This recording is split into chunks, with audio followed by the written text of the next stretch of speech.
Quand ma femme est décédée, j'ai caché les 20 millions d'euros et la villa en bord de mer qu'elle avait héritée de son père. Ce même jour, ma fille a jeté mes affaires dans le jardin et m'a dit « Maintenant, tu dors dans la niche, sans abri. » J'ai juste souri et je suis parti. Parce que je savais déjà ce qui allait se passer demain. 67 appels manqués. Ma fille m'a mis à la porte le lendemain des funérailles de ma femme, en me disant moqueusement que je dormirais dans la niche. J'ai souri, cachant un secret. 20 millions d'euros et une villa que ma femme avait cachée. Pendant qu'elle prévoit de voler ma maison, je prévois sa destruction. Nous continuons. Veuillez vous abonner à la chaîne et nous dire d'où vous écoutez dans les commentaires. La maison semblait étrange, pas vide. Elle était pleine de gens offrant des condoléances que j'entendais à peine. Étrange parce que ma fille n'avait pas pleuré une seule fois. Étrange parce que son mari n'arrêtait pas de mesurer mes murs des yeux. Je me tenais près de la cheminée, acceptant les poignées de main et les condoléances murmurées avec des hochements de tête mécaniques. 40 ans en tant que procureur m'avaient appris à lire les gens, à déceler les petits détails qui révélaient leurs véritables intentions. À ce moment précis, ces instincts hurlaient en moi alors que je faisais semblant de ne pas remarquer. Hortense se déplaçait dans le salon comme si elle inspectait une propriété, pas en deuil, pas en se souvenant de sa mère, juste en évaluant. Elle n'avait pas touché la photo encadrée sur la cheminée. Ma femme souriant dans notre jardin il y a 3 étés. Elle ne l'avait même pas regardée. Votre femme était une femme merveilleuse, Lester. Madame Patterson d'un accent grave côté me serra la main. Je la remerciai, la regardai prendre son manteau et partir. Michael, mon gendre, est passé sans rien porter, sans aider personne. Ses doigts traînaient sur le canapé en cuir, s'arrêtaient sur la table à manger antique que ma femme avait héritée de sa grand-mère. Il a ouvert la porte d'un placard, a regardé à l'intérieur, l'a refermée, en a ouvert une autre. Je me suis tourné vers la cuisine, portant des assiettes vides qui n'avaient pas besoin d'être portées. Leurs voix m'ont atteint avant que je ne les voie. Dans le couloir, juste après la porte de la cuisine. Finalement, le murmure de Michael portait cette pointe de satisfaction que j'avais entendue chez les criminels qui pensaient s'en être tirés. La maison est à nous maintenant. Nous pouvons rénover tout l'endroit. J'ai gardé mes mains stables sur le comptoir. Il n'a jamais rien eu d'autre de toute façon. La voix d'Hortense, la voix de ma fille. Juste ces murs. Maman a tout payé. J'ai rincé une assiette qui était déjà propre. L'eau coulait froide sur mes doigts. Ils se sont éloignés, retournant vers les invités restants. Je suis resté dans la cuisine, fixant le vide, analysant ce que j'avais entendu comme des preuves dans une affaire. Leurs mots, leur ton, l'absence totale de chagrin. La maison s'est vidée lentement. Les voisins sont partis. D'anciens collègues du bureau du procureur ont offert un soutien discret et sont partis. À 19h, seul Hortense et Michael restaient. Elle m'a trouvé près de la fenêtre donnant sur le jardin. La niche que j'avais construite il y a 15 ans se tenait dans le coin, usée par le temps mais solide. À l'époque où Hortense m'appelait encore « Papa » et m'aidait à la peindre en bleu. « Papa ». Elle croisa les bras. Pas de larmes, pas de chaleur. Nous devons parler demain matin de l'avenir, des arrangements. Je me suis détourné de la fenêtre. Arrangement ? Arrangement de vie ? Cette maison ? Tout. Michael s'est placé à côté d'elle, sa posture agressive. Elle veut dire que nous devons déterminer ce qui se passe ensuite avec la propriété, avec tout ce qui est ici. J'ai regardé ma fille, je l'ai vraiment regardée, j'ai cherché un signe de la petite fille qui s'endormait sur mon épaule, je n'ai trouvé que du calcul froid. Je vois. J'ai gardé ma voix calme, mesurée. Demain, alors. Ils sont partis 10 minutes plus tard. J'ai écouté la voiture de Michael s'éloigner, puis j'ai traversé la maison, vérifiant les serrures que j'avais vérifiées 1000 fois. Tout semblait différent maintenant. Les meubles que ma femme avait choisis, les murs que nous avions peints ensemble, la vie que nous avions construite. Dans le couloir, je me suis arrêté là où il s'était tenu, là où ma fille avait dit que je n'avais jamais rien eu. 20 ans en tant que procureur m'ont appris à reconnaître les prédateurs. Je n'avais juste jamais pensé voir ce regard dans les yeux de ma propre fille. Ma chambre me semblait trop grande, trop vide. Je me suis assis sur le bord du lit, portant toujours mon costume de funérailles, et j'ai fixé la table de chevet. L'enveloppe attendait à l'intérieur, exactement là où je l'avais gardée depuis 3 ans. La voix de ma femme résonnait dans ma mémoire. Nous étions assis au même endroit, la lumière de fin d'après-midi entrant par la fenêtre. Elle avait tenu l'enveloppe comme si elle contenait quelque chose de précieux et de dangereux. Lester, si quelque chose m'arrive, n'ouvre pas ça avant les funérailles. Elle m'avait serré la main. Jusqu'à ce que tu vois comment les choses sont vraiment. Alors tu comprendras pourquoi j'ai gardé ce secret. Quel secret? Une protection. Elle avait pressé l'enveloppe dans mes mains. Pour toi. J'avais promis. Je n'avais pas compris, mais j'avais promis.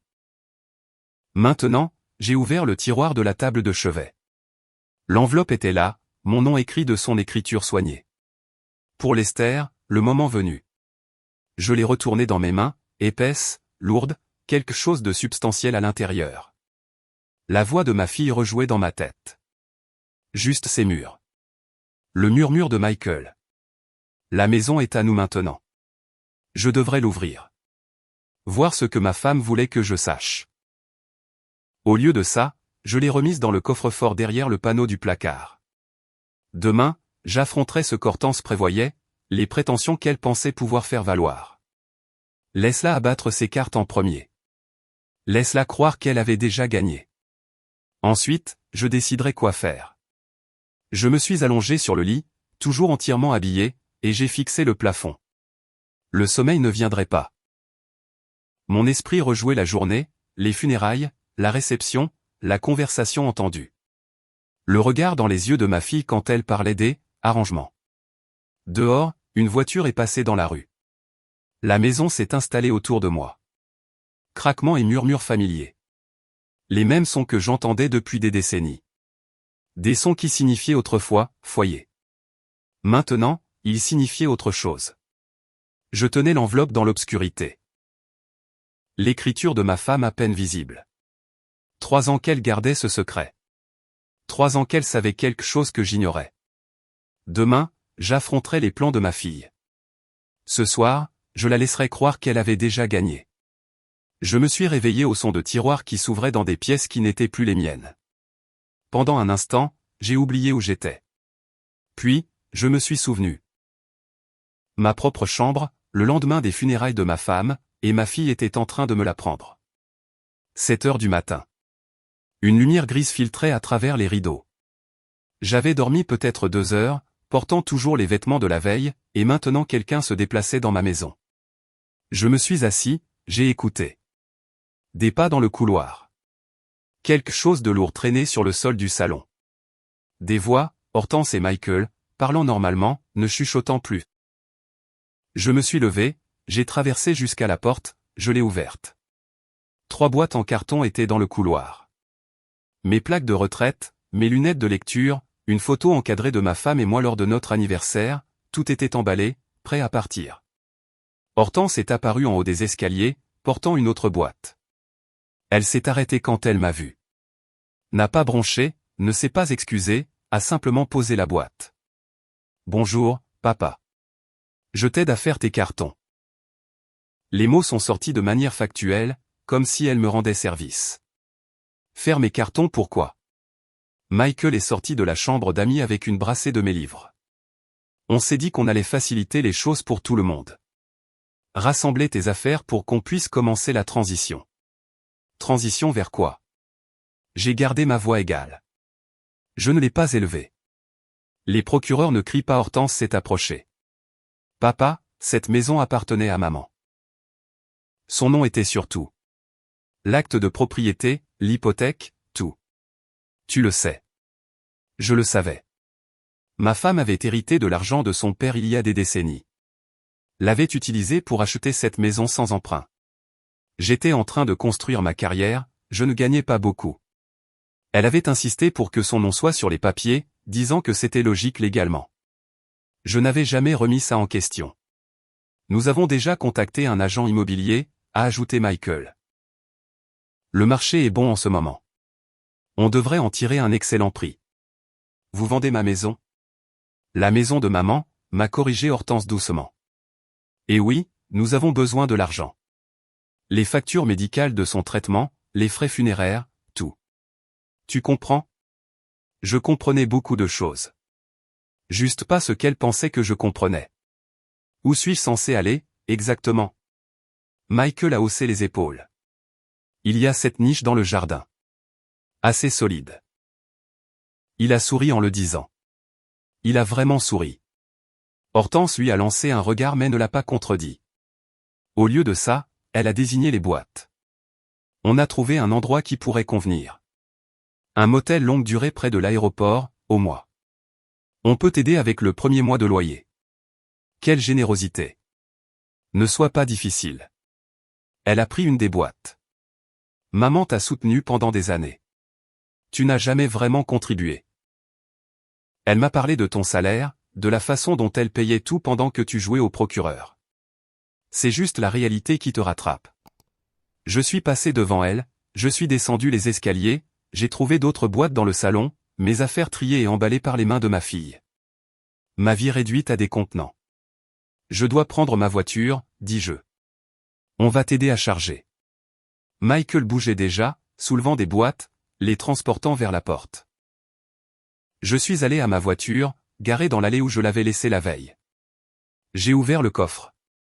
Je suis revenu pour la première boîte. Hortense m'a rejoint à la porte. Pendant une seconde, j'ai cru qu'elle allait dire quelque chose. Qu'une fissure apparaîtrait dans cette façade froide. Qu'elle se souviendrait que j'étais son père. Hortense. Je me suis arrêté, je l'ai regardé. Je suis ton père. Ta mère vient de mourir hier. Ne fais pas ça. Elle a levé une main. Tu n'as jamais rien apporté à cette famille. Rien. Maman a tout porté. La maison, les factures, notre vie. Tu étais juste là. Ça a toujours été à elle, jamais à toi. J'ai porté la boîte jusqu'à ma voiture, je l'ai chargée, je suis retourné en chercher une autre. 3 voyages. C'est à ça que se résumait ma vie dans cette maison. 3 boîtes et 30 minutes. Michael se tenait à la porte alors que je chargeais la dernière. C'est tout? Pas de combat? Je me suis arrêté sur le seuil où ils se tenaient tous les deux. J'ai regardé ma fille une dernière fois. Elle ne voulait pas croiser mon regard. Tu as fait ton choix. Je suis allé à ma voiture, je suis monté et j'ai quitté McCormack Ranch. Je n'ai pas regardé en arrière. Si j'avais regardé en arrière, j'aurais pu perdre le contrôle que j'avais passé 40 ans à développer. Le Desert Palm Motel était situé à la périphérie de Scottsdale. Le genre d'endroit où les gens séjournent quand ils n'ont nulle part où aller. Tarif mensuel annoncé sur une enseigne délavée. Parking à moitié vide même le matin. Le réceptionniste m'a à peine jeté un coup d'œil quand je me suis enregistré. J'ai payé en espèces pour une semaine, pris la clé de la chambre 114 et y ai porté mes 3 boîtes.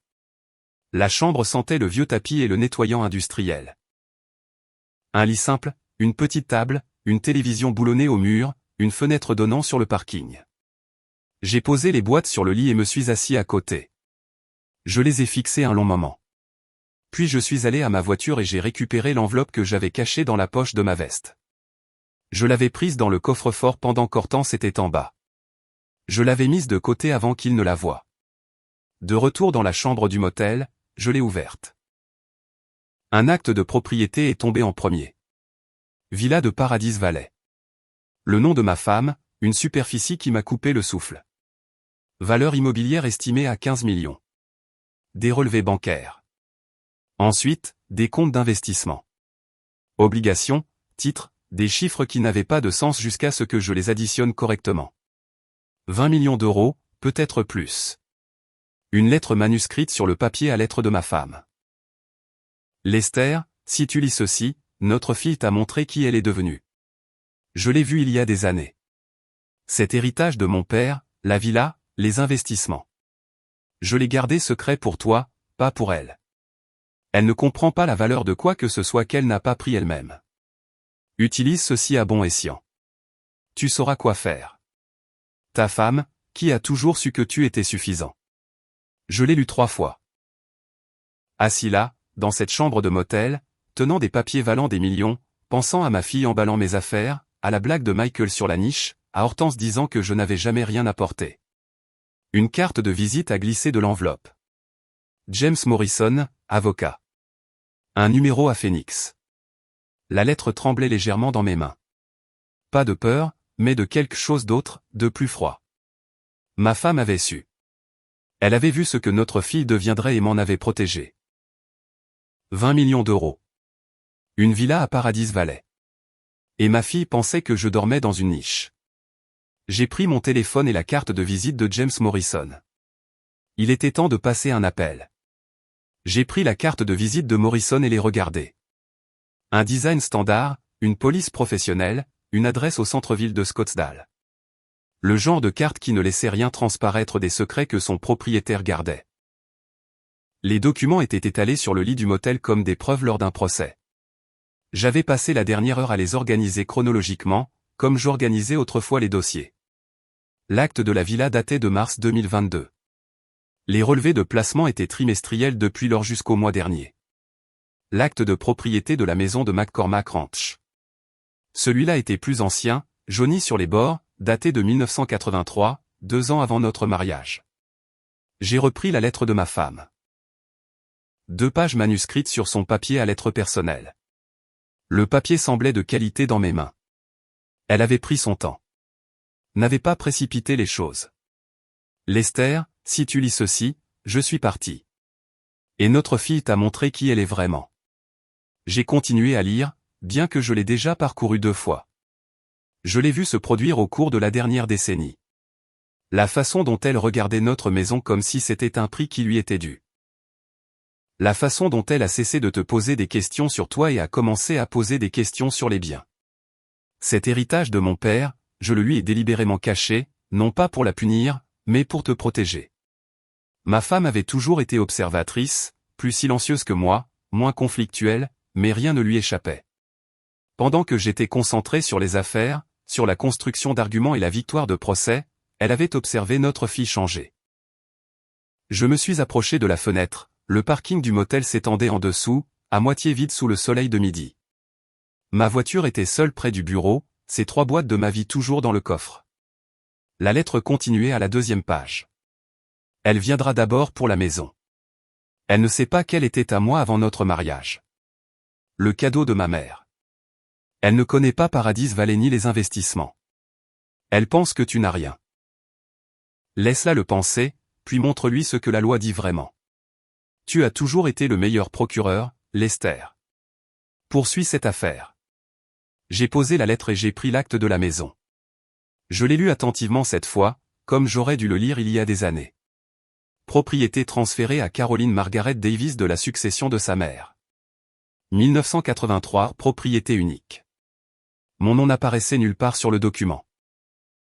État de communauté de biens ou non, cette maison avait été la propriété distincte de ma femme depuis le début.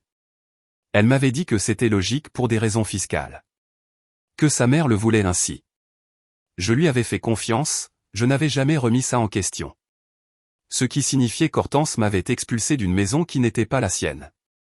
Qui n'avait jamais été la sienne. Une maison qui, légalement, m'appartenait maintenant, en tant que conjoint survivant. L'ironie avait un goût amer. J'ai regardé ma montre. 13 heures. Je me suis assis sur le bord du lit, la carte de Morrison dans une main, mon téléphone dans l'autre. Passer cet appel déclencherait quelque chose que je ne pourrais pas arrêter. Me transformerait de père expulsé en adversaire actif. Une fois que j'aurais engagé un avocat, une fois que j'aurais mis en branle la machine judiciaire, il n'y aurait plus de faux-semblants. Plus de bénéfice du doute pour ma fille. J'ai composé le numéro du cabinet d'avocat Morrison. Voix professionnelle, assistante administrative. James Morrison, s'il vous plaît. C'est Lester Davis.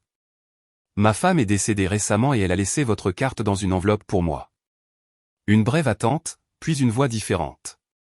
Masculine, mesurée et calme. Monsieur Davis, je suis vraiment désolé pour votre perte. Le ton de Morrison portait une sympathie sincère. Votre femme était une femme remarquable. Elle s'est préparée très soigneusement à ce moment. Je dois être direct. J'ai gardé ma voix stable, de procureur à avocat. Ma fille m'a expulsé de ma maison hier. Elle croit que la maison lui appartient par héritage. Silence au bout du fil, puis, prudemment, je vois. Monsieur Davis, votre femme vous a-t-elle expliqué la propriété du bien? Pas jusqu'à maintenant. L'enveloppe contient plusieurs surprises. J'imagine bien. Morrison fit une pause. Nous devrions nous rencontrer immédiatement. Demain matin, 10 heures, à mon bureau. Apportez tous les documents que votre femme vous a laissés. Étage M. Davis, ne contactez pas votre fille et ne l'informez de rien de tout cela. Pas encore. Compris. J'ai jeté un coup d'œil aux papiers étalés sur le lit. J'ai appris la patience dans les salles d'audience, maître. Je peux attendre encore un peu. Nous avons confirmé l'adresse et mis fin à l'appel. J'ai posé le téléphone et je suis retourné aux documents. La villa a de nouveau attiré mon attention. 8 millions d'euros. Paradise Valley, l'un des codes postaux les plus riches de l'Arizona. Une propriété que ma femme possédait depuis 3 ans sans me le dire. Non pas parce qu'elle ne me faisait pas confiance, mais parce qu'elle me faisait confiance. Elle avait su ce que notre fille ferait. L'avait vu venir alors que je trouvais encore des excuses, espérant encore qu'Hortense sortirait de la phase dans laquelle elle se trouvait. Ma femme avait observé la transformation de notre fille, de jeune fille pleine d'espoir à femme calculatrice. Et elle avait fait des plans. Des plans qui n'incluaient pas de laisser Hortense me détruire. J'ai rassemblé les documents avec soin, je les ai remis dans l'enveloppe. Demain à 10 heures, j'apprendrai les détails, la procédure légale, le calendrier, la stratégie. Ce soir, je resterai dans cette chambre de motel avec mes 3 boîtes et la prévoyance de ma défunte femme, et je penserai à poursuivre une affaire. La lumière de l'après-midi changea sur le parking. Quelque part en ville, Hortense et Michael étaient probablement en train de s'installer dans ma maison, leur maison dans leur esprit, planifiant peut-être des rénovations, mesurant peut-être déjà pour de nouveaux meubles. Laissez-les planifier. Laissez-les célébrer. Laissez-les croire qu'ils avaient gagné. Les mots de ma femme résonnaient. Poursuis cette affaire. 20 ans en tant que procureur. Des centaines d'affaires, des milliers d'heures à construire des arguments, à trouver des faiblesses, à présenter des preuves.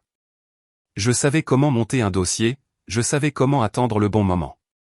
La différence, c'est que je n'avais jamais poursuivi ma famille auparavant. J'ai posé l'enveloppe sur la table de chevet à côté de la carte de Morrison.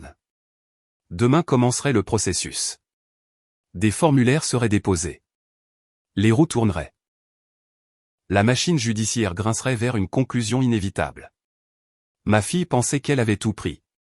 Elle ne savait pas que tout ce qu'elle pensait avoir pris n'avait jamais été à elle, n'avait même jamais été à moi. Techniquement, c'était le cadeau de ma femme à moi à travers son absence. Je me suis allongé sur le lit du motel, entièrement habillé, fixant le plafond.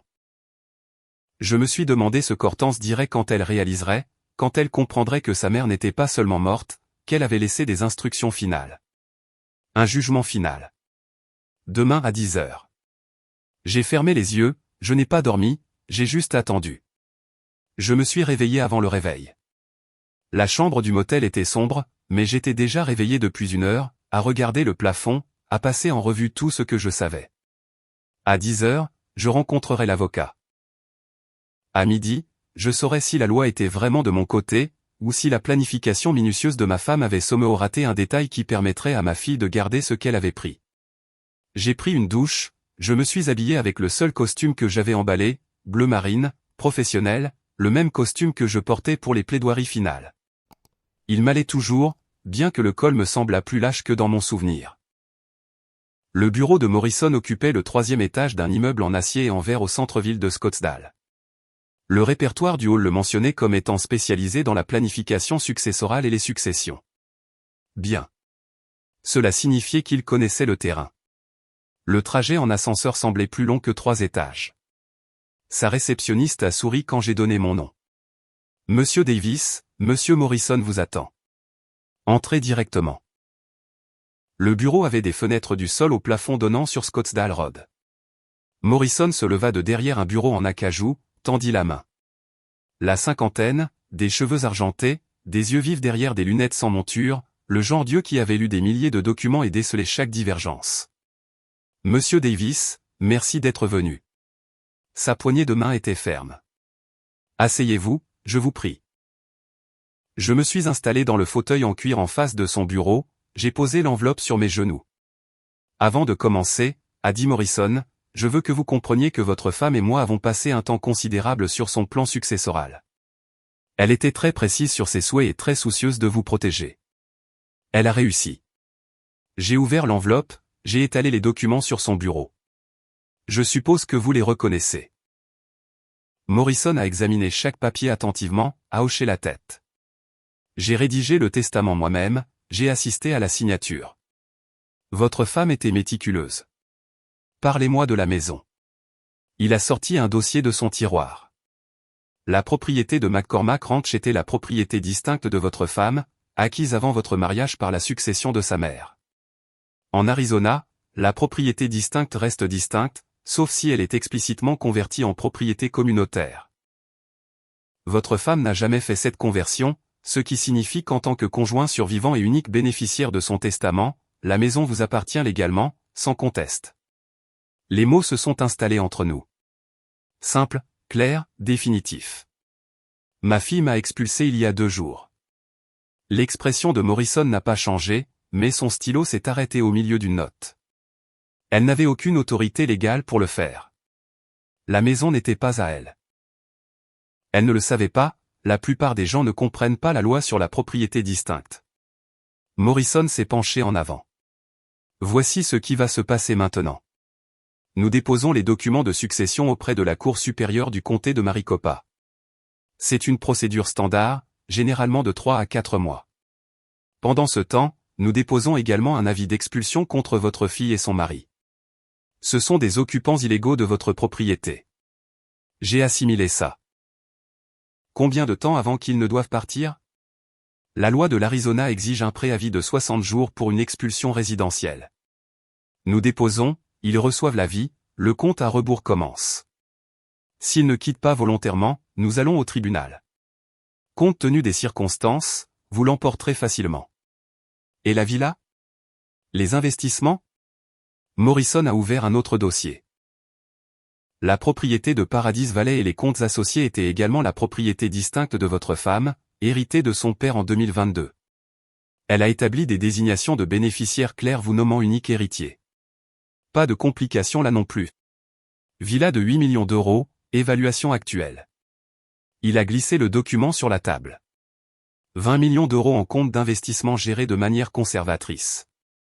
Votre femme était assez riche, M. Davis, et elle s'est absolument assurée que cette richesse vous reviendrait à vous, pas à votre fille. Je me suis adossé. Le fauteuil en cuir a légèrement grincé. Par la fenêtre, Scottsdale s'étendait sous un ciel clair de l'Arizona. Quelque part dans cette étendue, Hortense vivait dans une maison qui n'était pas la sienne, rêvant d'un argent qui ne viendrait jamais.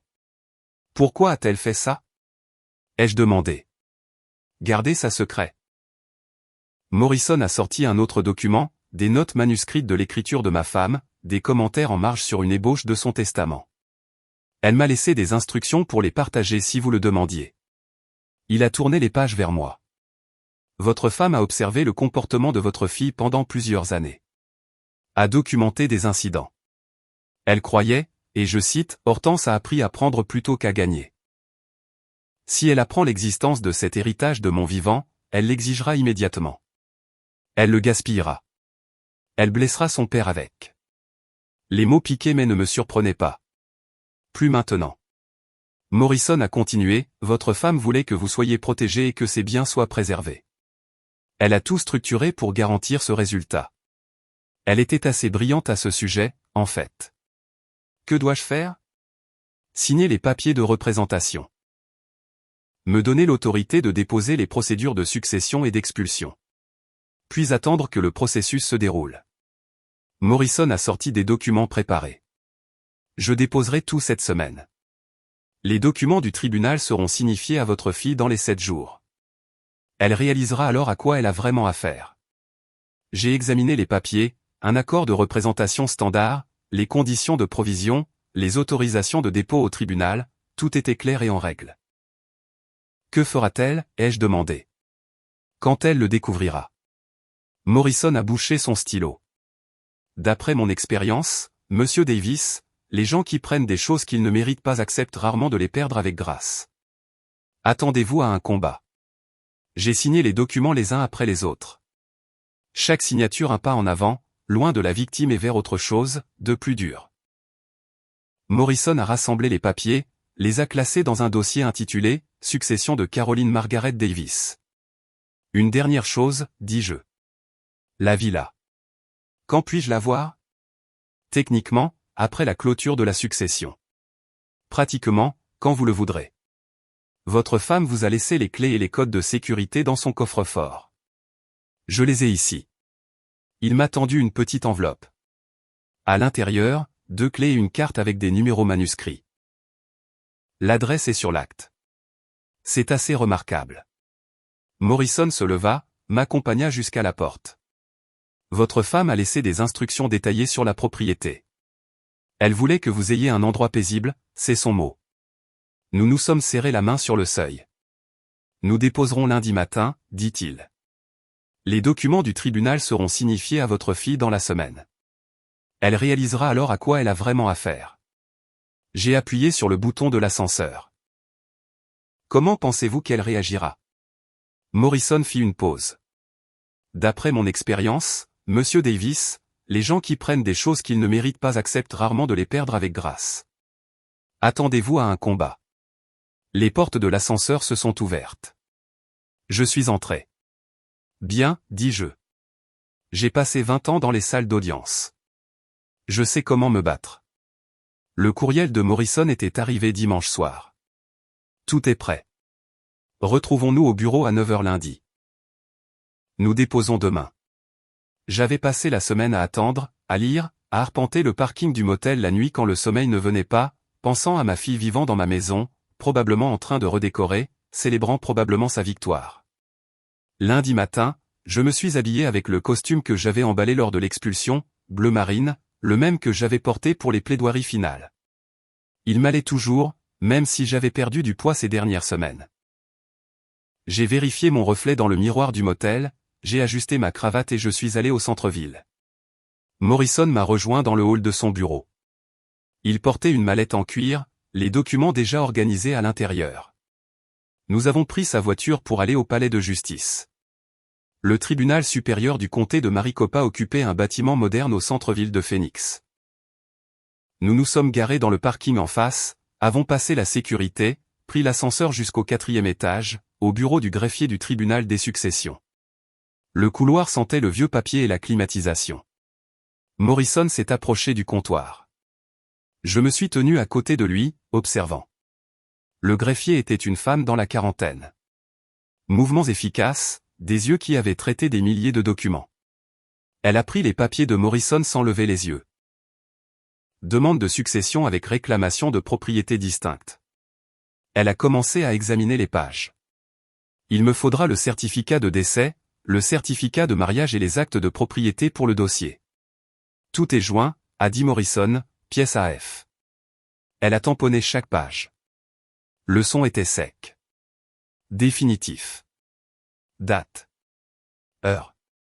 Sceau officiel du tribunal. Elle a entré des informations dans son ordinateur, a tapé rapidement, a imprimé un reçu. Numéro de dossier 2025 PR 00732. Audience préliminaire le 10 mars à 9 h, salle d'audience du juge Brennan. Vous recevrez un avis officiel par la poste. 10 mars, dis-je doucement. Compris. 4 semaines. 4 semaines de plus dans cette chambre de motel. Mais la machine était en marche maintenant. Les rouages juridiques tournaient. Le processus que j'avais passé 20 ans à utiliser, fonctionnant maintenant pour moi au lieu de passer par moi. Morrison et moi sommes retournés à sa voiture. Il m'a ramené au motel. Je ferai signifier les papiers mercredi, a-t-il dit. Un huissier de justice les remettra à votre fille à la maison. Procédure standard. Je l'ai remercié et je suis retourné à la chambre 114, je me suis assis sur le lit, j'ai fixé le reçu du tribunal dans mes mains. Numéro de dossier 2025 PR 00732. Ma vie réduite à un numéro de dossier. Le vol de ma fille réduit à un litige immobilier. La loi était froide comme ça. Ne se souciez pas de la famille. Ne se souciez pas de la trahison. Se souciez seulement des actes, des testaments et de la procédure appropriée. Parfois, la froideur était exactement ce dont vous aviez besoin. Mercredi après-midi, je lisais un journal quand mon téléphone a sonné. Numéro inconnu, mais indicatif régional local. Je l'ai laissé sonner 2 fois avant de répondre. Une respiration lourde. Puis, est-ce que je parle à Lester Davis? C'est Hortense Davis Clark. Sa voix était différente. Tendue, forcée. Et Michael Clark. Nous venons de recevoir des documents juridiques. J'ai posé le journal, je me suis redressé. Papa, le mot est sorti forcé, une douceur artificielle recouvrant quelque chose de désespéré en dessous. Nous avons reçu des papiers et je pense qu'il y a eu un malentendu. Nous étions émus après les funérailles de maman. Nous voulons que tu rentres à la maison. On peut oublier toute cette confusion juridique. Je n'ai rien dit. J'ai laissé ces mots flotter dans l'air entre nous. Papa, tu es là. Il n'y a pas de confusion. Mais papa, nous sommes une famille. La maison n'est pas à toi, les jeux interrompus. Ma voix est restée égale, sans émotion. Le ton d'un procureur. Elle ne l'a jamais été. On se voit au tribunal. J'ai mis fin à l'appel, j'ai posé le téléphone sur le bureau, je suis retourné à la lecture du journal. Il a sonné à nouveau 30 secondes plus tard, son nom sur l'écran. Je n'ai pas répondu. Il est allé à la messagerie vocale. Elle a appelé 2 fois de plus ce soir-là. J'ai ignoré les 2 appels. Jeudi matin, Morrison a appelé. Votre fille a essayé d'engager un avocat, a-t-il dit. Elle a contacté 4 cabinets hier. Aucun n'a voulu prendre son cas. Pourquoi pas? Pas d'argent pour les provisions, et franchement, l'affaire est ingagnable. Les documents sont blindés. Tout avocat compétent peut le voir en 5 minutes. Ils ne vont pas perdre de temps sur une affaire perdue avec des clients qui ne peuvent pas payer. J'ai assimilé ça. Donc elle sera seule au tribunal. Représentation pro se. Ça se passe rarement bien. Je sais, dis-je. Je l'ai vu de nombreuses fois. Après avoir raccroché, je suis allé au bureau du motel et j'ai payé pour une autre semaine. Le réceptionniste m'a à peine remarqué. Il a juste pris mon argent et m'a tendu un reçu. De retour dans ma chambre, j'ai ouvert le dossier que Morrison m'avait donné. Documents du tribunal, preuves, pièces à conviction, chronologie des événements, tout était organisé comme j'organisais autrefois les dossiers d'accusation. Ma fille pensait que les funérailles étaient la fin de notre relation, pensait que m'expulser avait été le dernier mot. Elle ne comprenait pas que la loi était patiente. La loi prenait du temps, mais la loi finissait toujours par parler. Et quand elle le faisait, elle ne chuchotait pas. Mon téléphone a vibré. Un texto de Morrison. Audience confirmée le 10 mars à 9h. Juge Brennan a signé. Elle est juste, mais sans fioriture. Parfaite pour ce cas. J'ai répondu, j'y serai. Puis j'ai posé le téléphone et j'ai regardé autour de ma chambre de motel. Les meubles qui n'étaient pas à moi, les murs qui n'étaient pas à moi, l'espace temporaire que j'occupais depuis 3 semaines pendant que ma fille dormait dans mon lit, mangeait dans ma cuisine, planifiait des rénovations pour ma maison. Le 10 mars ne pouvait pas arriver assez vite. Mais j'avais appris la patience. 20 ans à monter des dossiers, à attendre les dates de procès, à laisser les enquêtes se développer. La patience était le plus grand outil d'un procureur. Et j'étais sur le point de poursuivre l'affaire la plus importante de ma vie. Dehors, la circulation bourdonnait dans la rue. Phoenix s'étendait sous le soleil de février. Quelque part dans cette étendue, ma fille paniquait probablement. Se disputait probablement avec Michael. Réalisait probablement que la maison qu'elle pensait posséder lui échappait. Laissez-la paniquer. Laissez-la se disputer. Laissez-la réaliser. L'audience était dans 4 semaines. Et j'attendrai chaque jour s'il le fallait, parce que la loi était de mon côté. Les documents étaient de mon côté. La planification minutieuse de ma défunte femme était de mon côté. Et ma fille, elle n'avait que des suppositions et de la cupidité. Le costume semblait étrange. Je ne l'avais pas porté depuis mon dernier jour au bureau du procureur il y a 5 ans. Bleu foncé, bien repassé, l'uniforme des salles d'audience où j'avais passé 20 ans. J'ai ajusté la cravate dans le miroir du motel. Audience à 9h. 4 semaines d'attente se terminaient aujourd'hui. Il était temps de laisser la loi parler. Morrison m'a rejoint dans le hall du palais de justice. Nous avons passé la sécurité ensemble, prit l'ascenseur jusqu'à la salle d'audience de la juge Brennan au 3e étage. La salle d'audience était plus petite que celle où j'avais travaillé, moins de bancs, une seule rangée pour les spectateurs, mais la disposition était familière. Le banc du juge surélevé, la barre des témoins à droite, les tables des avocats tournées vers l'avant. J'étais resté à des tables comme celle-ci des centaines de fois. Je n'aurais jamais pensé m'asseoir à l'une d'elles en tant que partie plutôt qu'en tant que procureur. Hortense et Michael étaient déjà là, au premier rang de l'autre côté. Elle portait une robe sombre, conservatrice, essayant d'avoir l'air respectueuse. Michael portait un costume qui ne lui allait pas, trop serré aux épaules. Ils étaient assis l'un près de l'autre, chuchotant. Aucun des deux ne m'a regardé quand Morrison et moi sommes entrés. Nous avons pris nos places à la table du demandeur. Morrison a arrangé ses dossiers, a positionné les pièces à conviction dans l'ordre. Je me suis assis à côté de lui, les mains croisées, observant. À 9 heures précises, l'huissier s'est levé. Levez-vous. L'honorable Sarah Brennan préside. Tout le monde s'est levé. La juge Brennan est entrée de ses quartiers, la fin de la cinquantaine, des cheveux gris tirés en arrière, des yeux vifs qui ne manquaient rien. Elle a pris son siège. Nous nous sommes tous assis. Affaire 2025 PR 00732, a annoncé le greffier. Concernant la succession de Caroline Margaret Davis. La juge Brennan a ouvert le dossier devant elle, a lu en silence un moment, puis a levé les yeux. Monsieur Morrison, vous représentez le demandeur. Morrison s'est levé. Oui, votre honneur. Lester Davis, le conjoint survivant. Et les défendeurs sont ici pro se. Hortense se leva maladroitement. Oui, votre honneur. Je suis Hortense Davis Clark. Voici mon mari, Michael Clark. Nous nous représentons nous-mêmes. Très bien. Le ton de la juge Brennan était neutre mais ferme. Il s'agit d'une audience préliminaire sur une demande de succession et une réclamation de propriété distincte. Monsieur Morrison, présentez votre cas. Morrison s'est levé, a sorti la première pièce à conviction. Votre honneur, le demandeur, Lester Davis, est le conjoint survivant de Caroline Margaret Davis, décédée le 15 février 2025. Nous avons le certificat de décès marqué comme pièce A. Il l'a remis au greffier, qui l'a passé à la juge. La propriété en question, située au 4742 East Montecito Avenue à Scottsdale, a été achetée par Madame Davis en 1983, avant son mariage avec Monsieur Davis en 1985. L'acte de propriété, pièce B, montre la propriété unique au nom de Caroline Davis. Un autre document a été transmis.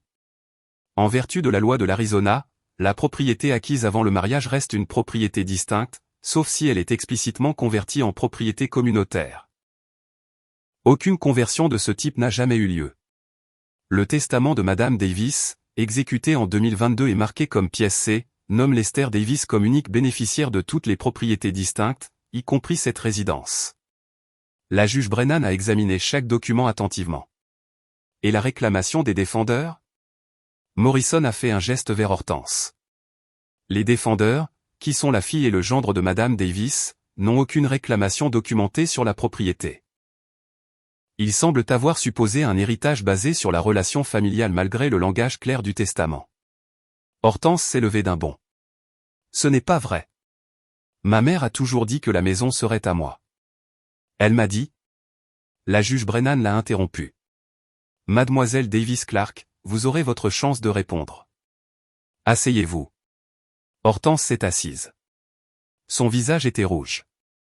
Michael a posé sa main sur son bras. Morrison a continué. De plus, votre honneur, les défendeurs ont physiquement expulsé Monsieur Davis de la propriété le 16 février, le lendemain des funérailles de Madame Davis, sans aucune autorité légale pour le faire. Ils occupent la résidence illégalement depuis près de 4 semaines. Votre honneur. Hortense se leva à nouveau, la voix tremblante. Mon père n'a jamais contribué à cette maison. Ma mère a tout payé. Il n'avait même pas son nom sûr. L'acte parle de lui-même, Mademoiselle Davis Clark. La voix de la juge Brennan était glaciale. Que votre père ait contribué financièrement ou non est sans importance. La propriété était la propriété distincte de votre mère et son testament la lui distribue. Avez-vous une documentation montrant une structure de propriété différente? Une preuve que votre mère avait l'intention que vous héritiez de cette propriété spécifique? Silence. Hortense a regardé Michael. Il fixait le sol. Je ne le pensais pas. La juge Brennan s'est retournée vers Morrison. Autre chose? Le demandeur demande la validation du testament, la confirmation de ses droits de propriété et une ordonnance exigeant que les défendeurs quittent la propriété immédiatement. La juge Brennan a de nouveau examiné les documents. La salle d'audience était silencieuse, à l'exception du bruit des pages qui tournaient. Finalement, elle a levé les yeux. Le testament est correctement exécuté, attesté et notarié. L'acte de propriété établit clairement la propriété distincte. Le certificat de mariage confirme le statut de conjoint. Monsieur Morrison, je valide le testament et je confirme la propriété de la propriété par Monsieur Davis. Quant à l'expulsion. Votre honneur, s'il vous plaît. Hortense pleurait maintenant. Nous n'avons nulle part où aller. Nous avons vendu notre appartement pour payer les factures médicales de ma mère. Nous avons besoin de temps. Vous auriez dû y penser avant d'expulser votre père de sa maison. Le ton de la juge Brennan ne s'est pas adouci. Vous avez 60 jours à compter d'aujourd'hui pour quitter la propriété. Si vous ne le faites pas, Monsieur Davis pourra engager une procédure d'expulsion formelle. Cette affaire est close. Le marteau est tombé, un craquement sec résonnant dans la pièce. Levez-vous. Nous nous sommes levés. La juge Brennan est partie par la même porte par laquelle elle était entrée. L'huissier a fait un signe de tête vers la sortie. Morrison a rassemblé ses pièces à conviction. Je me suis levé lentement, sentant le poids du moment. 40 ans de mariage, 2 semaines de sans-abrisme. Un matin de justification légale. Hortense pleurait toujours alors que Michael la tirait vers la sortie. Je suis resté assis pendant qu'ils partaient, regardant leur dos disparaître par les doubles portes. Morrison a rassemblé les pièces à conviction dans sa mallette. Félicitations, Monsieur Davis. La maison est à vous. Je me suis levé lentement.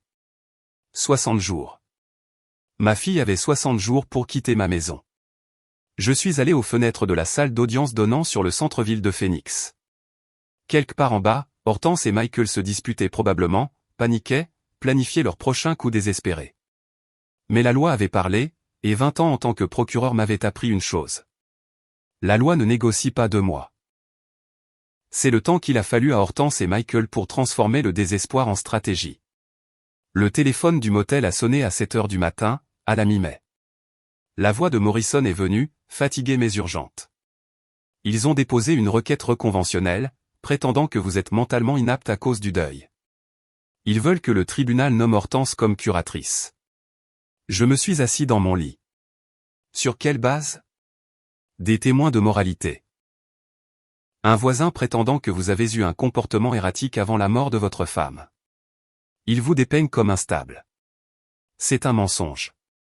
Je sais, mais la juge Brennan a ordonné une évaluation psychologique avant que l'expulsion puisse avoir lieu. L'audience préliminaire est fixée au 15 mai. Nous devons être préparés. Ce matin-là, je me suis habillé avec soin. Le costume me semblait familier maintenant. Je l'avais porté à chaque comparution au tribunal. Bleu marine, professionnel, l'armure de quelqu'un qui avait passé 20 ans dans les salles d'audience et savait comment elles fonctionnaient. Morrison m'a rejoint devant le palais de justice. Nous sommes entrés ensemble, avons passé la sécurité, sommes montés jusqu'à la salle d'audience de la juge Brennan. Hortense et Michael étaient déjà là avec leur nouvel avocat, un homme nommé Richard Stone. Un costume bon marché qui le serrait au milieu, une mallette qui semblait avoir été achetée la veille. Stone était un combattant. Les clients désespérés engageaient des combattants. Levez-vous. La juge Brennan est entrée, a pris son siège. Nous nous sommes tous assis. Affaire 2025, PR 00732. Audience continue concernant l'ordonnance d'expulsion. La voix du greffier résonnait dans la petite salle d'audience. Requête reconventionnelle déposée par les défendeurs. Stone se leva. Votre honneur, nous demandons le report de l'ordonnance d'expulsion en attendant l'évaluation psychologique du demandeur. Nous avons des preuves suggérant que M. Davis n'était pas sain d'esprit lorsqu'il a engagé ces procédures. Morrison s'y est opposé. Votre honneur, c'est une tactique de retardement transparente. J'entendrai les preuves, monsieur Morrison. Le ton de la juge Brennan était neutre. Monsieur Stone, présentez votre témoin. Une femme que je n'avais jamais vue auparavant a pris la barre.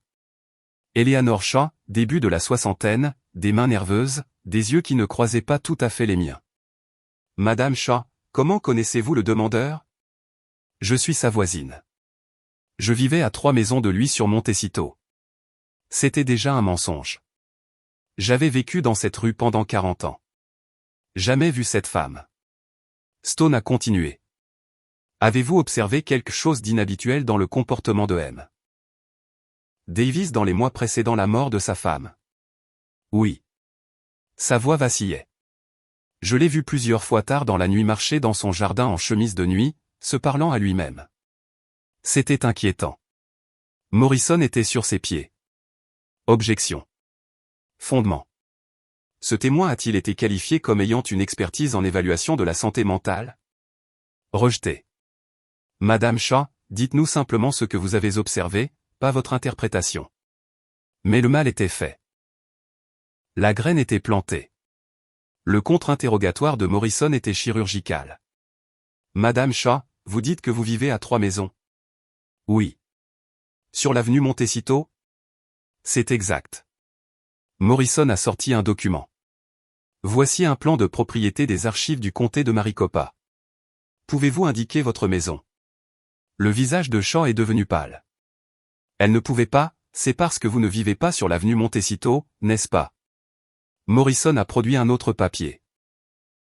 Selon votre permis de conduire, que vous avez fourni dans votre déclaration sous serment, vous vivez sur Maple Street, à 5 km de là.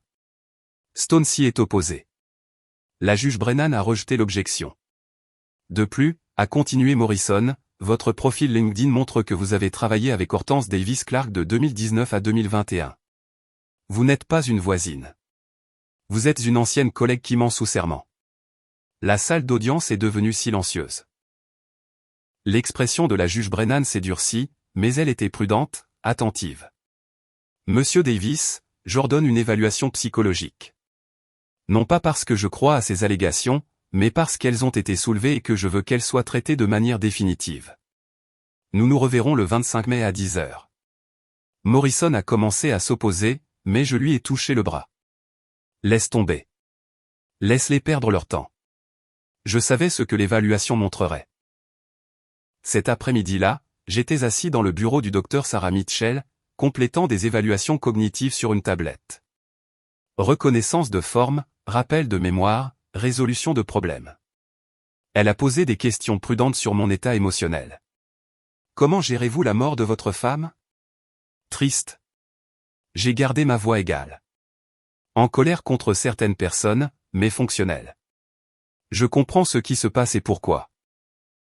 Avez-vous connu de la confusion, des problèmes de mémoire, des difficultés à prendre des décisions? Non. Au contraire, je pense plus clairement que depuis des années. Comment ça? Parfois, la crise force la clarté. Vous voyez les gens pour ce qu'ils sont vraiment. Elle a pris des notes. Nous avons continué pendant 2 heures. Le lendemain, une autre séance. Plus de tests, plus de questions, tout cela conçu pour déterminer si j'étais compétent. J'avais passé 20 ans à évaluer des témoins, à lire les gens, à comprendre ce qu'ils avaient besoin d'entendre. Ce n'était pas différent. Le 20 mai, Morrison a appelé. Le rapport du docteur Mitchell est revenu. Vous êtes entièrement compétent. Excellente fonction cognitive, réponses émotionnelles appropriées, aucune preuve de capacité diminuée. Bien. L'audience est dans 5 jours. Nous présenterons cela et demanderons l'application immédiate de l'ordonnance d'expulsion. Ce soir-là, je suis retourné au motel et j'ai trouvé Michael qui attendait dans le parking, appuyé contre ma voiture, les bras croisés, la posture de quelqu'un qui essaie d'intimider. Je me suis garé à 2 places de là, je suis sorti lentement. Mon téléphone était déjà dans ma main, l'application d'enregistrement ouverte, le microphone pointé vers l'avant. Tu dois abandonner ce procès, vieil homme. J'ai continué à marcher vers ma chambre. Ou quoi, Michael? Il s'est détaché de ma voiture, m'a suivi. Ou je te rends la vie très difficile. Je connais des gens. Des gens qui ne posent pas de questions. Je me suis arrêté, je me suis retourné pour lui faire face. Vous me menacez? Je te donne un conseil. Sa voix s'est faite plus basse. Prends-le. Il s'est éloigné, est monté dans sa voiture, est parti. Je suis resté dans le parking, tenant mon téléphone, regardant ses feux arrière disparaître. Puis j'ai parlé dans l'enregistrement. 20 mai, 19h15. Michael Clark vient de me menacer dans le parking du motel Desert Palm. J'ai transmis l'audio à Morrison, puis à la police de Scottsdale. J'ai déposé une plainte. 5 jours de plus. 5 jours jusqu'à l'audience où cela se terminerait. Je suis entré, j'ai verrouillé la porte et je me suis assis sur le lit. J'ai pensé à ma fille engageant une femme pour mentir sous serment. J'ai pensé à Michael me menaçant dans un parking. J'ai pensé à jusqu'où ils étaient allés pour garder quelque chose qui n'avait jamais été à eux. L'évaluation a prouvé que j'étais compétent. L'enregistrement a prouvé qu'ils étaient désespérés. Et les gens désespérés font des erreurs. Je devais juste attendre la dernière. Le 25 mai est arrivé, clair et chaud. Je me suis habillé de mon costume, je suis allé au palais de justice, j'ai retrouvé Morrison dans le hall à 9h. Ils vont perdre, a-t-il dit, et lourdement. Je sais. Nous avons pris l'ascenseur jusqu'à la salle d'audience de la juge Brennan. Hortense et Michael étaient déjà assis avec Stone. Elle avait l'air épuisée, des cernes sous les yeux. La mâchoire de Michael était serrée, ses mains crispées sur la table. Levez-vous. La juge Brennan est entrée. Nous nous sommes levés, assis, avons attendu. Affaire 2025, PR 00732. Audience finale sur l'application de l'expulsion. Sa voix était nette, efficace. Monsieur Morrison, présentez vos preuves. Morrison s'est levé, a sorti des documents. Votre honneur, l'évaluation psychologique du docteur Sarah Mitchell, complétée le 18 mai. Il l'a remise au greffier, qui l'a passée à la juge. La juge Brennan a lu en silence. 2 minutes, 3. Puis elle a levé les yeux. Le rapport est sans équivoque. Monsieur Davis démontre une pleine capacité mentale, une excellente fonction cognitive, des réponses émotionnelles appropriées. Le tribunal ne trouve aucun fondement à la demande d'incompétence. Stone a essayé de s'y opposer.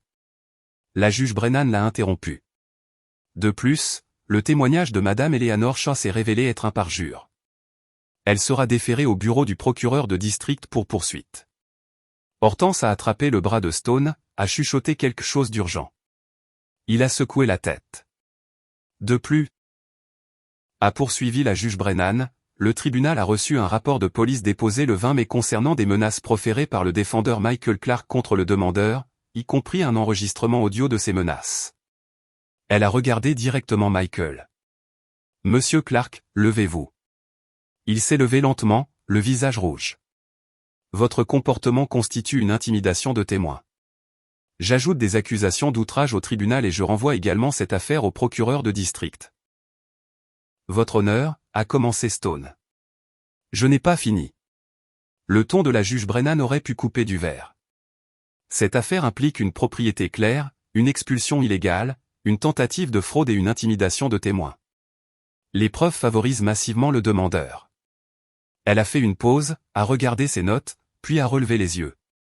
Les défendeurs sont condamnés à quitter la propriété au 4742 East Montecito Avenue avant le 28 mai à 17h. C'est dans 72 heures. Les défendeurs paieront aux demandeurs 8 500 € de dédommagement pour les dommages matériels et les articles vendus sans autorisation. Je renvoie toutes les affaires pénales, le parjure, la fraude et l'intimidation, au bureau du procureur du comté de Maricopa. Le marteau est tombé. Michael a explosé de sa chaise. C'est complètement. Asseyez-vous, monsieur Clark. Il ne s'est pas assis. A fait un pas vers le banc à la place. Vous ne pouvez pas juste. 2 huissiers ont agi rapidement. Les mains sur les bras de Michael, le tirant en arrière. Il s'est débattu, a crié quelque chose que je n'ai pas pu comprendre. Ils l'ont traîné vers la porte. Hortense pleurait, tendant les bras vers lui. La voix de la juge Brennan a traversé le chaos. Monsieur Clark, vous êtes en état d'outrage. 30 jours de prison du comté. Huissier, emmenez-le. Les portes se sont fermées derrière eux. La salle d'audience est devenue silencieuse. La cour est levée. Un autre coup de marteau. Morrison a rassemblé nos documents. Je suis resté assis, assimilant. La victoire semblait moins satisfaisante que je ne l'avais imaginé. Pas parce que j'avais gagné, mais à cause de ce que gagner signifiait. Dans le couloir, Hortense m'a trouvé. Son visage était marbré de larmes. Le maquillage avait coulé. « Papa, s'il te plaît. » Sa voix s'est brisée. « On ne peut pas faire ça. On n'a pas d'argent, nulle part où vivre. » Je l'ai regardé. Je l'ai vraiment regardé. J'ai essayé de trouver ma fille quelque part dans cette femme désespérée. Tu aurais dû y penser avant de me mettre à la porte. Je suis désolé. J'ai eu tort. S'il te plaît, donne-nous une chance. Une chance? Les mots sont sortis plus froids que je ne l'avais prévu. Comme la chance que tu m'as donnée 24 heures après la mort de ma femme, quand tu as mis ma vie dans des boîtes sur la pelouse? Nous sommes une famille. Non. J'ai reculé d'un pas, nous étions une famille. Tu as mis fin à ça. Je suis parti. Je n'ai pas regardé en arrière. Morrison a marché à mes côtés. Le chèque de dédommagement sera traité dans les 10 jours, a-t-il dit. L'expulsion est exécutoire immédiatement. Nous avons quitté le palais de justice ensemble, nous sommes restés un moment dans le parking, sans parler. Félicitations, Monsieur Davis. Merci. Je suis retourné au motel, je me suis assis sur le lit, j'ai tenu l'ordonnance du tribunal qui prouvait que la maison était à moi. La villa était à moi. Tout était à moi. La victoire avait un goût de vide. Non pas que je regrettais de m'être battu. Ce n'était pas le cas. Mais parce que gagner signifiait accepter que ma fille avait choisi la cupidité plutôt que la famille, et qu'il n'y avait pas de retour en arrière possible. Mon téléphone a vibré. Un texto d'un numéro inconnu. Tu le regretteras. Je savais que c'était Michael. Je l'ai transféré à Morrison, puis à la police de Scottsdale. J'ai fait un autre rapport. 72 heures. Dans 72 heures, je pourrais rentrer chez moi. Mais la maison n'était plus la même. Ne pouvait plus l'être. Pas après tout ce qui s'était passé. Pas après ce que ma fille était devenue. Je me suis allongé sur le lit du motel, l'ordonnance du tribunal toujours dans les mains, et j'ai fixé le plafond. J'ai pensé à 40 ans de mariage, 3 mois de sans-abrisme, un matin de justification légale, et je me suis demandé si la justice était censée avoir ce goût de vide. La date limite était le 28 mai à 17 heures. Je suis arrivé à ma maison, à 17h15, ne leur donnant aucune excuse pour prétendre que je forçais une expulsion anticipée. Morrison est venu avec moi, ainsi qu'un adjoint du shérif pour assurer une transition pacifique. La porte d'entrée était déverrouillée. À l'intérieur, la maison était vide. Pas vide de meubles. Cela était à moi et restait. Vide d'eux. Leurs vêtements partis, leurs objets personnels enlevés. Les photographies qu'Hortense avait accrochées au mur. Des photos de sa famille, de ses réalisations, de sa vie. Toutes enlevées. Seuls les trous de clous restaient. Dans la cuisine, une seule note sur le comptoir. 2 mots de l'écriture d'Hortense. Nous sommes partis. L'adjoint a traversé les pièces avec moi. A vérifié les dégâts. N'en a trouvé aucun. Ils avaient suivi l'ordonnance du tribunal à la lettre, laissé ma propriété intacte, enlevé seulement ce qui était à eux. On dirait qu'ils ont fait place nette, a dit l'adjoint. Vous avez besoin que je reste pendant que vous regardez? Non, merci. Ça ira. Il est parti. Morrison est resté quelques minutes de plus, s'est assuré que j'étais installé. Puis il est parti aussi. Et je suis resté dans mon salon, dans ma maison, légalement mienne, légitimement mienne, et je n'ai absolument rien ressenti. Ni triomphe, ni satisfaction, juste du vide. J'ai traversé les pièces. La chambre principale, le lit que nous avions acheté il y a 40 ans, toujours là. La chambre d'amis, intacte. Le bureau, mon bureau, mes livres, mes dossiers. La cuisine, les placards encore à moitié pleins de vaisselle que nous avions collectionnés au fil des décennies. La maison était à moi, mais ce n'était plus un foyer. Ne pouvait plus l'être. Trop de choses s'étaient passées. Trop de choses avaient été empoisonnées. Je me suis tenu près de la cheminée où la photo de ma femme avait été, où elle devrait être. Je n'ai trouvé que de la poussière sur le manteau. J'ai pris ma décision sur le champ. Je vendrai cet endroit, prendrai l'argent, déménagerai définitivement à Paradise Valley, recommencerai à zéro dans la villa que je n'avais même jamais vue, mais que je possédais légalement. Laisser quelqu'un d'autre se créer des souvenirs ici. Les miens étaient ruinés. De retour au motel ce soir-là, j'ai appelé un agent immobilier. Le 2 juin, la maison était en vente. 1,19 million d'euros. Le marché était solide. Plusieurs offres sont arrivées en une semaine. Offre acceptée à 1,21 million d'euros, tout en espèces. Clôture rapide. Le 11 juin, j'étais assis à une table de conférence d'une société de titres, signant des papiers. Une pile de documents transférant 40 ans de ma vie à des étrangers. Signature finale. L'agent des titres m'a remis un chèque de banque. 1 147 328 € après frais.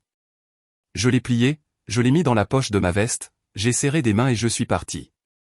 Pendant ces 2 semaines, Morrison m'a tenu informé de Michael et d'Hortense. La date limite de la dette de Michael est passée le 1er juin. Morrison me l'a dit au téléphone, les investisseurs ont intenté un procès le 2 juin. Le 5 juin, il a déclaré faillite. Chapitre 7. Liquidation complète. Tout.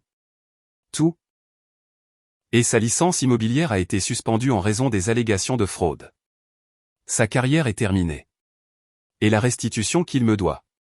Vous obtiendrez des centimes sur l'euro, si vous obtenez quelque chose. La faillite efface la plupart des dettes. Je n'ai pas besoin de l'argent. J'ai juste besoin de justice. Morrison a fourni d'autres mises à jour. Hortense et Michael louaient un 2 pièces dans un quartier à faible revenu de Mesa. 1100 € par mois. Hortense travaillait comme caissière dans une épicerie. Michael, incapable de travailler dans l'immobilier, avait pris un emploi dans un entrepôt. Leur revenu combiné couvrait à peine le loyer et les obligations de dette restantes de Michael. La vie qu'ils avaient tenté de voler avait conduit à leur ruine financière complète. J'aurais dû me sentir satisfait, justifié. Au lieu de ça, je me sentais fatigué. Le 20 juin, un courriel est arrivé d'Hortense. Sujet, je suis désolé. Je l'ai ouvert dans ma chambre de motel, je l'ai lu assis au petit bureau près de la fenêtre. Papa, je n'attends pas de pardon. J'étais consumé par la cupidité et le ressentiment. Maman a vu qui j'étais vraiment. Je suis désolé de lui avoir donné raison. Michael et moi avons tout perdu. Nous vivons dans un tout petit appartement. Je travaille dans le commerce de détail. C'est ce que nous méritons. Je voulais juste que tu saches que je comprends maintenant. Je suis désolé. Je suis tellement désolé. Je l'ai lu 3 fois. J'ai ressenti une pitié inattendue mêlée d'amertume. Désolé, ne reconstruisez pas la confiance. Désolé, n'annulez pas le fait de m'avoir mis à la porte le lendemain de la mort de ma femme. Mais peut-être que, désolé, était un début. Peut-être un jour. J'ai fermé l'ordinateur portable sans répondre. Je l'ai rouvert 1 heure plus tard. J'ai relu le courriel. Je n'ai toujours pas répondu. Je l'ai marqué comme lu. Je l'ai laissé dans ma boîte de réception sans réponse. Le 25 juin, je suis allé à Paradise Valley, à la villa dont j'avais hérité mais que je n'avais jamais visitée. L'adresse sur l'acte. 8 millions d'euros de propriété que ma femme m'avait laissée. Le portail s'est ouvert avec le code de l'enveloppe. Une longue allée à travers un paysage désertique. Et puis la maison est apparue. Pas une maison, un domaine. Adobe et vert et vue sur la montagne. Les couleurs du coucher de soleil se reflétaient sur les fenêtres du sol au plafond. Une piscine à l'arrière. Une maison d'amis au-delà. Tout était impeccable, entretenu par des professionnels, en attente. J'ai déverrouillé la porte d'entrée avec la clé que ma femme m'avait laissée et je suis entré. L'air était frais, climatisé, les meubles recouverts de housses de protection. Mais en dessous, de la qualité, du goût, de la beauté. Le dernier cadeau de ma femme. Pas seulement de l'argent, mais un sanctuaire. J'ai traversé des pièces dont je n'avais jamais soupçonné l'existence. Je me suis retrouvé dans la chambre principale, debout devant les fenêtres donnant sur la vallée. Scottsdale s'étendait en dessous comme une constellation de lumière alors que le crépuscule tombait. Ça pourrait être un foyer. Ça pourrait. Si je le laissais faire. J'ai pris ma décision. L'argent de la maison de McCormack Ranch irait dans des investissements. Cette villa deviendrait ma résidence. Un nouveau départ, un nouveau chapitre. Une vie reconstruite sur les ruines que ma fille avait créées. Le 4 juillet, j'ai emménagé définitivement. J'ai laissé le motel derrière moi, j'ai apporté mes 3 boîtes d'affaires dans 750 mètres carrés d'espace. Elles avaient l'air ridicules, insignifiantes, mais elles étaient à moi, et c'était suffisant pour commencer. La villa est devenue un foyer lentement. J'ai acheté de nouveaux vêtements pour remplacer ce que j'avais perdu. J'ai engagé quelqu'un pour m'aider à apprendre les systèmes, l'entretien de la piscine, la sécurité, la technologie domotique que ma femme avait installée. J'ai déballé les boîtes dont j'avais vécu pendant 4 mois. J'ai trouvé quelque chose d'inattendu dans la 3e boîte. Un album photo dont j'ignorais l'existence. J'ai dû le prendre pendant le chaos de l'expulsion. À l'intérieur, des photos d'Hortense enfant. 5 ans, un sourire édenté, me tenant la main aux os. 10 ans, m'aidant à peindre la niche en bleu. 16 ans, toque de diplômé de travers, serrant ses 2 parents dans ses bras. 25 ans, le jour de son mariage, avant que Michael ne devienne ce qu'il est devenu. J'ai étudié ses photographies et j'ai essayé de trouver le moment où ça a changé. Le moment où ma fille est devenue quelqu'un qui pouvait expulser son père le lendemain des funérailles de sa mère. Je ne l'ai pas trouvé. Le changement avait été progressif, invisible, comme la rouille qui se forme sous la peinture. Ma femme l'avait vu, avait su, m'en avait protégé. J'ai fermé l'album, je l'ai mis sur une étagère, je ne l'ai pas regardé à nouveau pendant des semaines. Le 1er août, une lettre est arrivée, en recommandé, d'un avocat que je ne connaissais pas. À l'intérieur, une demande officielle. Hortense voulait me rencontrer en personne. 30 minutes, un lieu neutre, juste une conversation. Pas de demande, pas d'attente, juste une conclusion. La note de l'avocat disait qu'elle avait demandé la permission de me contacter. Disait qu'elle comprendrait si je refusais. Disait qu'elle n'essayait pas de manipuler ou de gagner quoi que ce soit. Voulait juste une conversation. J'ai gardé la lettre pendant 2 jours. J'ai pensé à l'ignorer. J'ai pensé à refuser. J'ai pensé à ma femme et à ce qu'elle aurait voulu. J'ai finalement appelé l'avocat. Une réunion, 30 minutes maximum. Un café à mi-chemin entre Paradise Valley et Mesa. Jeudi à 14h. Elle y sera. Merci d'avoir réfléchi. J'ai raccroché avant qu'il ne finisse. Jeudi est arrivé, chaud et clair. Je suis allé au café. Je suis arrivé 10 minutes en avance, j'ai pris une table près du fond, j'ai commandé de l'eau, j'ai attendu. Hortense est entrée à 14h précise. Elle avait l'air différente, plus mince, fatiguée, plus âgée que ses 38 ans, portant un uniforme d'épicerie, son badge encore épinglé à sa poitrine. Elle m'a vu, a hésité, puis s'est approchée. J'ai fait un geste vers la chaise en face de moi. Tu as 30 minutes. Utilise-les à bon escient. Elle s'est assise. N'a rien commandé. M'a juste regardé avec des yeux qui contenaient quelque chose que je n'avais pas vu depuis des années. Un remords sincère. Je ne mérite même pas ça. A-t-elle dit doucement. Non, tu ne le mérites pas. Mais j'ai besoin de tourner la page, alors parle. Papa, j'ai été une fille terrible. Je ne t'insulterai pas avec des excuses. Bien, parce que je ne les croirais pas, elle a hoché la tête, a dégluti, a continué. Quand maman était malade, je ne lui ai pas rendu visite autant que j'aurais dû. Je pensais à l'héritage, à ce que j'obtiendrais, pas à la perdre. Juste à l'argent. Je n'ai rien dit. Je l'ai laissé parler. Maman a vu qui j'étais vraiment. Elle a essayé de me joindre, a essayé de m'aider à voir ce que je devenais. Je n'ai pas écouté. Je me suis mise en colère à la place. Je lui ai dit qu'elle était injuste, contrôlante. Elle ne l'était pas, je sais. Elle te protégeait de moi. La voix d'Hortense s'est brisée. Elle avait raison de tout te laisser. Je l'aurais gaspillé, j'en aurais demandé plus, je n'aurais jamais été satisfaite. Oui, tu l'aurais fait. Je ne demande pas le pardon. Je ne le mérite pas. Je voulais juste que tu saches que je comprends enfin ce que j'ai fait, ce que je suis devenu, ce que j'ai détruit. J'ai étudié ma fille, j'ai essayé de voir au-delà du remords pour savoir s'il était sincère ou juste une autre manipulation. Ta mère croyait que les gens pouvaient changer, dis-je finalement. Je veux le croire aussi. Quelque chose comme de l'espoir a vacillé dans ses yeux. Mais la confiance ne se reconstruit pas avec des mots. Ça prend des années, des actions cohérentes, des preuves. L'espoir s'est estompé. Je ne sais pas si je te ferai à nouveau confiance. Je ne sais pas si je veux essayer. Je comprends. J'espère que oui, parce que c'est tout ce que tu auras. Cette conversation, ce moment. Ensuite, j'avance dans ma vie.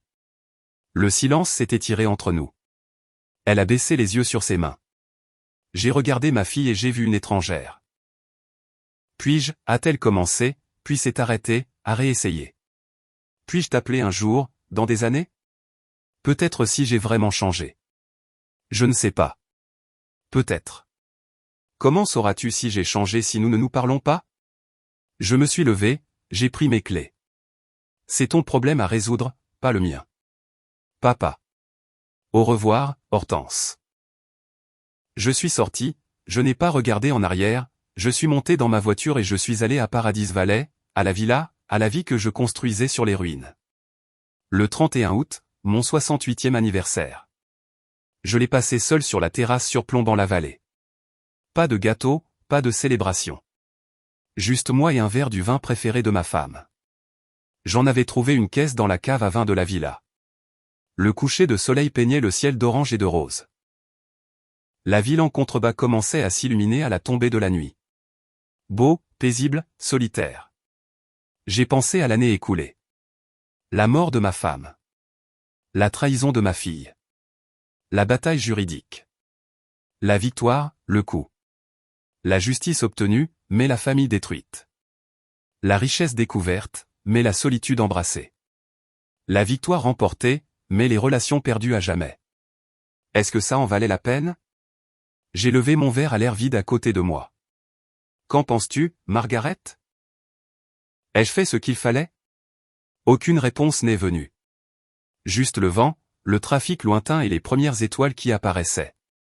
Mais j'ai ressenti la paix. Une paix réelle. Pas le bonheur. C'était trop simple, trop facile. Mais l'acceptation, la compréhension. La connaissance que je m'étais défendu, que je m'étais battu pour ce qui était à moi, que j'avais refusé d'être une victime. Ma femme m'avait laissé les ressources pour me battre. J'avais choisi de les utiliser pour la justice, pas pour la vengeance. La différence comptait. Le soleil a disparu dans les montagnes, emportant avec lui la dernière lumière de ma 68e année. Demain apporterait la 69e. Plus de levers de soleil, plus de couchers de soleil. Une vie reconstruite non pas sur ce que j'avais perdu, mais sur ce qui restait. Ma dignité, mon indépendance, ma paix. Alors que l'obscurité s'installait sur la vallée, je suis rentré. Demain était un autre jour, et je l'affronterai selon mes propres termes. Si vous aimez cette histoire, veuillez aimer cette vidéo, vous abonner à la chaîne et partager vos impressions sur cette histoire dans les commentaires. Pour écouter l'histoire suivante, cliquez sur la case à gauche.